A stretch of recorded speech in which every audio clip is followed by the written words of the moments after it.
everybody, and welcome to Final Play Sports Wrap. I'm your host, Pete Lubar, and today we're talking Mountain West football. 3 weeks left till the regular season starts, and today we're covering the San Diego State Aztecs. The Aztecs had a difficult year last year under Sean Lewis, who's in his second season. He's known as an offensive guru. I can say, honestly, they were everything but offensively good last year. He was at Kent State as a head coach, where they did have great offense, and he was his offensive coordinator for CU. But last year they went 3-9. They were 2-5 in conference. The Aztec fast offense which is an RPO offense, was 109th in total offense, 334 yards a game. Passed for 205 yards, ran for 119, so not a lot of balance with that offense as well. So they're certainly hoping to improve that this year. They had a quarterback last year by the name of Danny O'Neil. Danny O'Neil won the job as a freshman.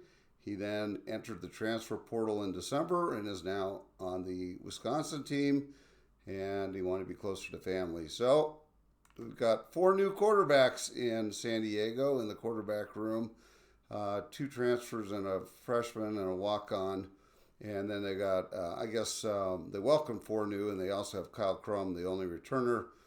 But it looks like right now the starting spot will be between junior dual threat transfer Jaden Denegal, who came from Michigan, and or Bert Emanuel Jr. from Central Michigan. He's the son of longtime receiver Bert Emanuel.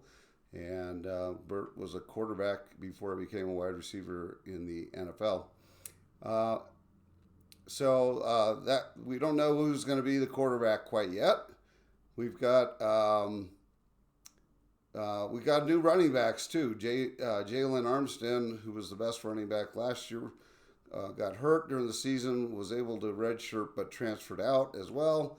And so in the spring portal, they announced the signing of Cal transfer running back Byron Cardwell, who's a San Diego native. And he played at Oregon in 2021 as a 4-star recruit, played in 14 games as a true freshman with the Ducks and 2 as a sophomore, finished with 493 yards and 5 touchdowns. And so you've got Cardwell, and then you got another transfer in from, I think it was Tulane, Christian Washington. You've got Lucky Sutton, who played last year as a freshman, not used a lot, and Sincere Rainey, who was a redshirt freshman. And then they've got a true freshman coming in, a 3-star Jordan Thomas coming in, recruit, also from the San Diego area. From a tight end standpoint, they got Jude Wolfback. He had 18 catches for 161 yards and 2 touchdowns. From a receiver standpoint, Jordan Napier is candidate to be wide receiver 1. He had a pretty good year last year with 43 receptions, 440 yards, and 4 touchdowns. A big guy with high potential for 2025. Then they got a kid named Jacob Bostic, who comes from A&M via Iowa, so he played in both schools, but he hasn't really played, little used, I would say, so we don't exactly know what we have there.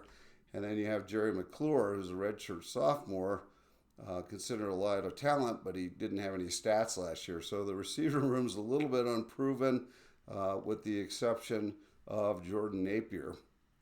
Offensive line, though, is very proven, and so this will be the strength of San Diego's team this year. You have several seniors coming back this year. Christian Jones, a versatile player, can play left guard and left tackle. You've got Ross Ulugulu Masuele, a senior. He played 28 games on the interior line over the past 3 seasons. He's an all Mountain West center, and so he'll be a good player for them. Tyler McMahon is a senior, and he played in 8 or 9 games last year, right guard. And then you've got Joe Borgian as a transfer from Arizona who was out last year but is expected to get the start at right tackle. When we talk about transfers a little bit later on, they did bring in a couple of really big guys as well who are interior offensive linemen, so we'll get to that in a bit. From a defensive side, they were 114th nationally, so they weren't very good defensively either. They run a 4-2-5 scheme. Um, they've got an edge, Brady Nasser, a junior who played all 12 games on the left side, and he had 1 sack and 26 tackles, so he's back. You have Ryan Henderson, a junior, back, 2.5 sacks and 13 tackles in 11 games. And then you've got two of the best linebackers coming back in the Mountain West, junior Tano Letuli and sophomore Owen Chambliss. Letuli started all 10 games he played last year at middle linebacker, and he's their leading tackler with 70 in his first season after transferring from Army. But he did miss 2 games with a broken thumb. But he'll be an all Mountain West performer, I think. And then from a defensive back standpoint, you have Bryce Phillips back. He's got exceptional coverage skills and is really good at man-to-man defense. You got Chris Johnson back, who led the team in forced fumbles last season, and he's very physical and got good ball hawking skills. San Diego State had 23 transfers come in, 107th rated class. I mentioned some of those already, but a couple of interior offensive linemen that I didn't mention. Michael Watkins is coming over from Washington. He's a 6-foot, 300-pound interior lineman. And then they got a really big kid, Kalen Ellis, who's 6'5" and 350, who's coming in as a senior from Syracuse.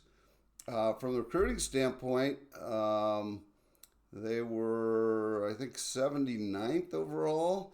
Almost all the kids were 3 stars. They got a quarterback named freshman J.V. Mielowski coming in this year.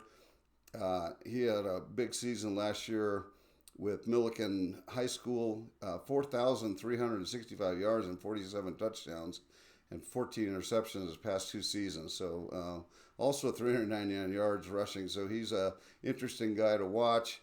And then I mentioned Jordan Thomas is coming in June. They've also got a 4-star athlete from Whittier, California, who plays, they call him an athlete, so he plays defensive back, receiver, running back, by the name of Kaimana Tufaga. And he'll be coming in. And it looks like even the recruiting is going well for 2026, as they got a commit from Derek Garcia, a quarterback.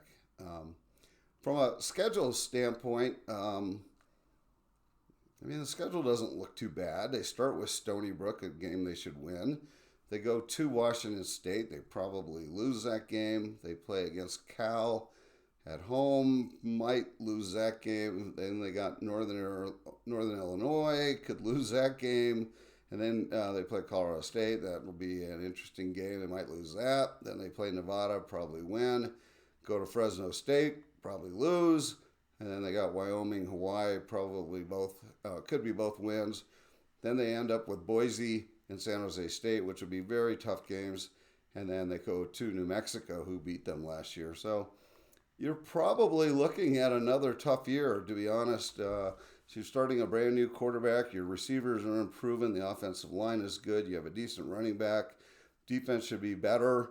But you're probably looking at maybe 3-5 or 4-4 and 3-5, or yeah, I think Mountain West plays 7 games, so maybe 3-4 in conference, or 4-3, something like that, and maybe they're 4-8 overall, or 5-7. So should be a very challenging year for San Diego State. Hope you enjoyed this session. If you do, please subscribe to my YouTube page. It costs you nothing, but it helps me out. Other than that, I hope you have a great day. Thanks, everybody. Bye.